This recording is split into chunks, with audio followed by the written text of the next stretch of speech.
नमस्कार। Hot topic की शुरुआत कर रहे हैं हम बिहार की खबरों से। बिहार में एनडीए में आपसी तोड़ जोड़ शुरू हो चुकी है। मुकेश साहनी के वीआईपी पार्टी के तीनों विधायक ने विधानसभा अध्यक्ष के सामने एक लिखित पत्र शामिल कर दिया है। सीधा रुख करते हैं हमारे सहयोगी मनीष कुमार का। मनीष, क्या हो रहा है वहां पर? यहाँ पर भारतीय जनता पार्टी अपने ही सहयोगी वीआईपी पार्टी का एक तरह से आप कह सकती हैं कि उनको सबक सिखा रही है, क्योंकि वीआईपी पार्टी के मुकेश सहनी ने उत्तर प्रदेश में बहुत सारे उम्मीदवार जो हैं भाजपा के खिलाफ न केवल उतारे थे, बल्कि उन्होंने बढ़ चढ़कर मुख्यमंत्री योगी आदित्यनाथ के खिलाफ भाषण भी दिया था और उसमें प्रधानमंत्री नरेंद्र मोदी को भी लपेटने से वो नहीं चुके थे और उसी की सजा वो दे रहे हैं। क्योंकि जो अभी आज की तारीख में वीआईपी पार्टी के जो 3 विधायक हैं, उनमें से 2 का पृष्ठभूमि जो है मिश्री लाल यादव और राजू सिंह का, वो बीजेपी का पृष्ठभूमि रहा है और उनको मिलाने में उनको कोई दिक्कत नहीं थी। एक तीसरी जो उनके विधायक दल की नेता हैं स्वर्णा सिंह का भी उनके पिता जो हैं वो भारतीय जनता पार्टी, उनके ससुर जो थे वो भारतीय जनता पार्टी से एमएलसी रहे थे, उनके पति जो हैं वो इनकम टैक्स अधिकारी हैं, तो इसके लिए उनको भी मिलाना उनके लिए कोई बहुत मुश्किल काम नहीं था। लेकिन इस ऑपरेशन को अभी उन्होंने अंजाम दिया है, क्योंकि बिहार के बोचहा में एक उपचुनाव होना है। बोचहा एक विधानसभा क्षेत्र है अंजलि, जहां पर पिछली बार वीआईपी पार्टी के टिकट पर मुसाफिर पासवान जीते थे, जिनका निधन हो गया। इस बार वहां पर वीआईपी पार्टी को बिना कॉन्फिडेंस में लिए हुए भारतीय जनता पार्टी ने वहां से पूर्व विधायक बेबी कुमारी को अपना उम्मीदवार उतारा और उसके बावजूद वीआईपी पार्टी ने भी अपना उम्मीदवार जो है वहां से खड़ा किया है। आज उसने नॉमिनेशन भी किया है।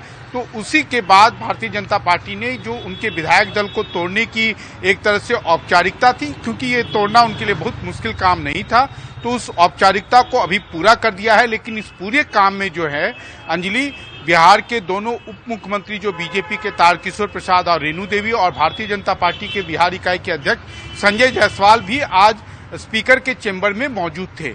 लेकिन दिलचस्प बात यह है अंजलि की, अगर आपको याद हो कि अरुणाचल प्रदेश में जब जनता दल यूनाइटेड के विधायकों को बीजेपी ने शामिल कराया था, तो उस समय नीतीश कुमार और जनता दल यू ने कड़ा प्रतिवाद या उसकी आलोचना की थी। अब देखना यह है कि बिहार में जो जनता दल यूनाइटेड है वो इस पर कैसे क्या स्टैंड लेती है। अंजलि जी, जरूर दिलचस्प रहेगा ये देखना कि क्या स्टैंड जेडीयू का रहता है जब किसी और के साथ वही होता है। शुक्रिया इस पूरी जानकारी के लिए, हमारे सहयोगी मनीष दे रहे थे जानकारी। आप पश्चिम बंगाल का रुख करते हैं, जहां पे बीरभूम में हुई हिंसा का मामला तूल पकड़ता जा रहा है।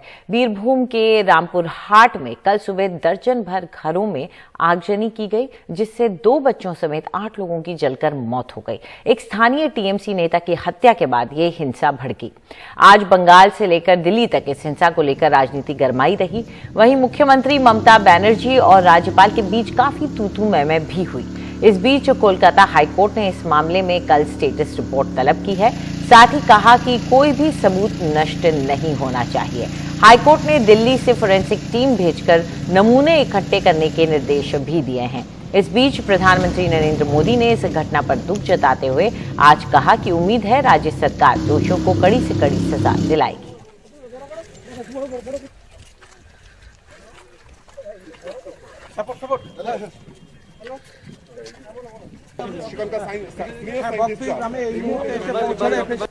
मैं पश्चिम बंगाल के बीरभूम में हुई हिंसक वारदात पर दुख व्यक्त करता हूं, अपनी संवेदना व्यक्त करता हूं। मैं आशा करता हूं कि राज्य सरकार बंगाल की महान धरती पर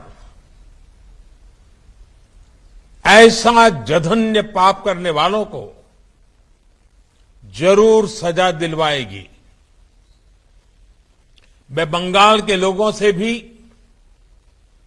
आग्रह करूंगा कि ऐसी वारदात को अंजाम देने वालों को, ऐसे अपराधियों का हौसला बढ़ाने वालों को कभी माफ न करें। बीरभूम हिंसा का ये मामला आज संसद में भी उठा। बीजेपी ने इस मामले में केंद्र से दखल देने और बंगाल में राष्ट्रपति शासन लगाने की मांग कर डाली।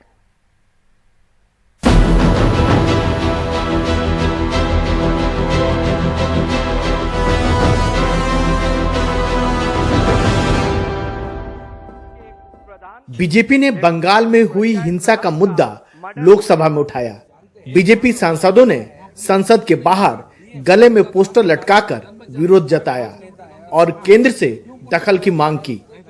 तो ममता बनर्जी को इस्तीफे देना चाहिए। उनमें कोई मोरल, उनके राइट नहीं है इस पद पे बने रहने का। हम डिमांड कर रहे हैं, एक तो इसका सीबीआई प्रोब हो, इंक्वायरी हो, और उसके साथ सेंट्रल इंटरवेंशन की जरूरी है। It was a internal fight amongst the families itself। Birbhum में एक टीएमसी नेता की हत्या के बाद भड़की हिंसा में भीड़ ने कुछ घरों में आग लगा दी। खबर है कि इस हिंसा में कम से कम 8 लोगों की मौत हो गई। राज्य सरकार ने पूरी घटना की जांच के आदेश दिए हैं। अब तक 20 लोगों की गिरफ्तारी भी हो चुकी है। गंडाय गंडाय उत्तर प्रदेश, बिहार, राजस्थान, मध्य प्रदेश, उत्तर प्रदेशे হয়, গুজরাটে হয়। আমরা সেটাকে জাস্টিফাই করছি না, কিন্তু আমরা যেটা বলতে চাই সেটা হচ্ছে ঘটনা ঘটেছে, অন্যায়, ঘটনার বিরুদ্ধে অ্যাকশন হবে। इस बीच बंगाल के राज्यपाल जगदीप धनखड़ ने एक ट्वीट करके सरकार पर हमला किया है।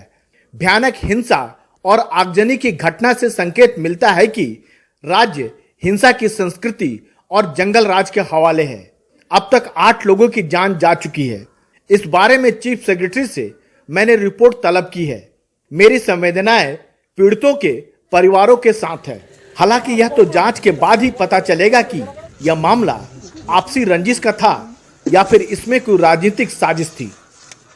राजनीतिक हिंसा कोई नई बात नहीं है, खासकर पश्चिम बंगाल में तो यह एक आम बात है। अब देखना यह होगा कि पीड़ित परिवारों को समय पर न्याय मिलता है या नहीं। रही बात भाजपा की, तो वह इस मुद्दे को भुनाएगी ही। नई दिल्ली में संसद भवन से राजीव रंजन, एनडीटीवी इंडिया। पुष्कर सिंह धामी ने दूसरी बार उत्तराखंड के मुख्यमंत्री पद की शपथ ली है। आज उन्होंने अपने मंत्रिमंडल के साथ शपथ ली। धामी के साथ सतपाल महाराज, सुबोध उनियाल, धन सिंह रावत, प्रेमचंद्र अग्रवाल, गणेश जोशी, रेखा आर्य, चंदन रामदास और सौरभ बहुगुणा ने मंत्री पद की शपथ ली है। शपथ ग्रहण समारोह में प्रधानमंत्री मोदी, गृहमंत्री अमित शाह और यूपी के मुख्यमंत्री आदित्यनाथ समेत कई बड़े मंत्री और मुख्यमंत्री शामिल हुए। पुष्कर सिंह धामी खटीमा की अपनी वो विधानसभा सीट हार गए जो वो पहले 2 बार जीत चुके थे, 2012 और 2017 में। बावजूद इसके पार्टी ने एक बार फिर अपने युवा नेता में भरोसा जताया है।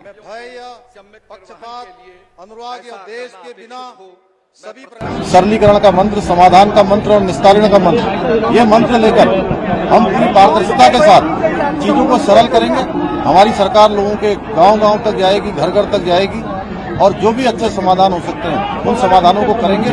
माननीय प्रधानमंत्री जी का जो विजन है कि ये आने वाला दशक ये उत्तराखंड का दशक होगा, इसको उत्तराखंड का दशक बनाने के लिए हमारी सरकार कृत संकल्पित है और जो भी हमने संकल्प लिए हैं उन सभी संकल्पों पर आज से ही हमारी सरकार काम करना प्रारंभ करेगी।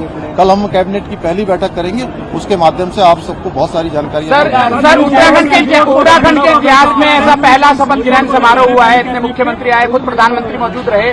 संदेश किस तरह का देना चाह रहे हैं आप लोग? मतलब नहीं, हम उत्तराखंड की जनता के सर्वांगीण विकास के लिए काम करेंगे।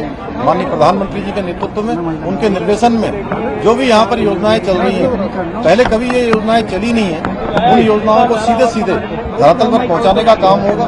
केंद्र सरकार और राज्य सरकार दोनों सरकारें मिलकर डबल इंजन बनकर राज्य को तेज गति से आगे बढ़ाएंगे। सर, कई मुख्यमंत्रियों से आपने अलग से भी बात की है, कई मुख्यमंत्रियों से अलग से बात की है आपने? बहुत सारी योजनाएं, जैसे हिमाचल है, हरियाणा है, यहाँ पर हमारी बहुत सारी संयुक्त परियोजनाएं हैं। जैसे किसाऊ बांध बनना है, उस पर भी कुछ परियोजनाएं हमारी संयुक्त रूप से बननी है। उन सभी पर मैंने आज जो भी हमारे अन्य राज्यों के मुख्यमंत्रीगण आए थे उन सभी से बात की है। सभी ने पूरे सहयोग का आश्वासन दिया है। सब मिलकर हम लोग आगे बढ़ेंगे। पहली कैबिनेट होगी तो कल उसकी जानकारी आप सबको देंगे।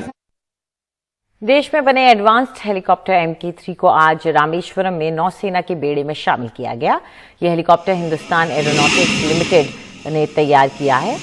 ये हर मौसम में उड़ान भरने में सक्षम है। इसे अलग अलग मिशन में इस्तेमाल किया जा सकता है। नौसेना के मुताबिक इस हेलीकॉप्टर को 2 से 3 घंटे के भीतर लड़ाकू हेलीकॉप्टर से एयर एम्बुलेंस में भी बदलकर लोगों की जान बचाने के मिशन के लिए भी भेजा जा सकता है।